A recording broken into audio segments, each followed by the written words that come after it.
G'day, this is Jason here from ForexPipSnager and ForexUTurn. Today is September 28th, 2011, and we're looking at the Euro USD on the 5-minute time frame, and we'll look at some setups. So basically, we got our gap separation right here to buy was the trigger.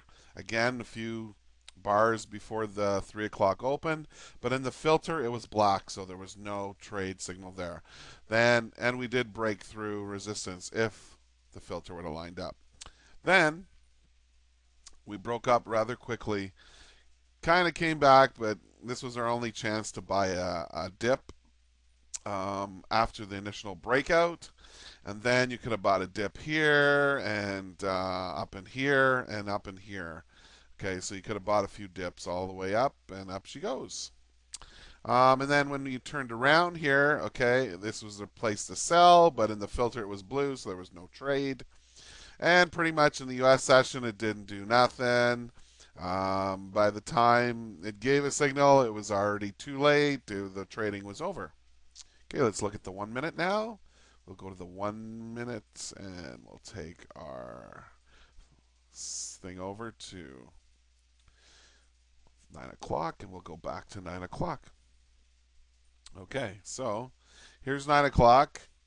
As you can see, this was our gap separation here to buy. We broke through. It had just turned blue. So if you got in it, you got in and it shot up rather quickly, gave you your 10 pips, but it did not fully retrace back into the trigger line.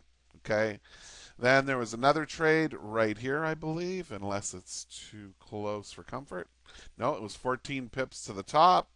And it was a loser. Okay, so when price came down here, closed below, you would have got out. Okay, so you would have lost, somewhere around 7, 8, 10 pips on that one. So you would have been at break even at that point.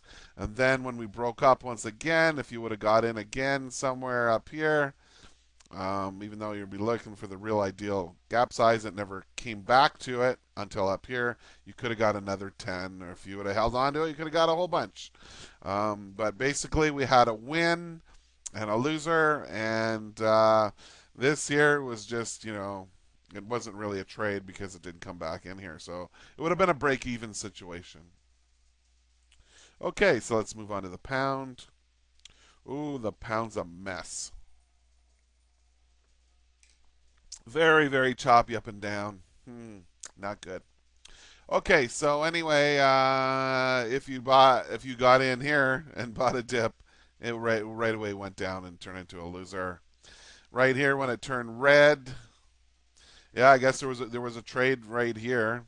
It broke through support, came back down, made a low. The most you could have got out of that, it was 20, went down 20 pips.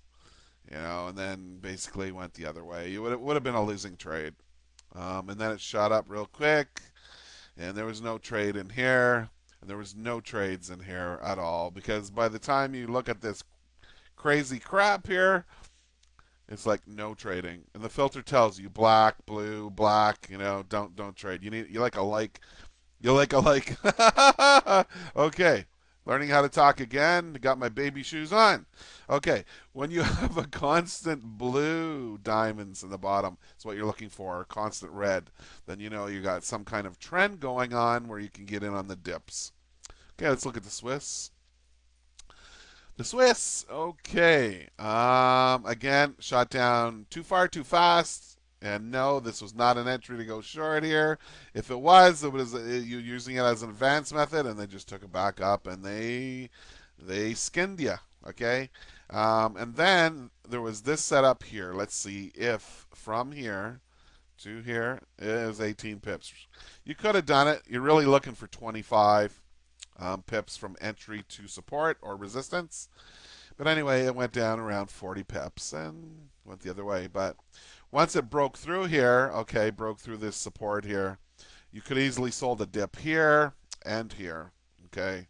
And then after that, if you sold it again, well, it went the other way. And then the U.S. Session, no, nothing happened in here. It was over. There was no trade setups at all. Okay, let's move on to the ForexUTurn now. And it ain't looking very pretty either. Okay, so anyway, at the end of the day, you had a sell M formation. It only went down about 30 pips. Then you got the W formation. If you got in here, you might have been able to get 50 pips or so. And right now, it's giving you a M formation, but kind of a weird one. We got like two little mini M's in here. Look at these mini M's, folks. Never seen that too often. That's a new formation.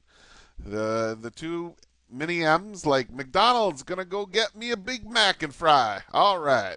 Okay. Anyway, this is where you'll be selling right now. Okay, let's go on to the pound now. Okay. The pound gave us the perfect M. And if you got in, didn't go very far. And then it crossed back up and went up. And that's not a trade to buy it. Okay? No, no, no. And now it's starting to set up for an M to sell. So we'll see if it works out. Anyway, thanks for watching the video. And we'll see you tomorrow.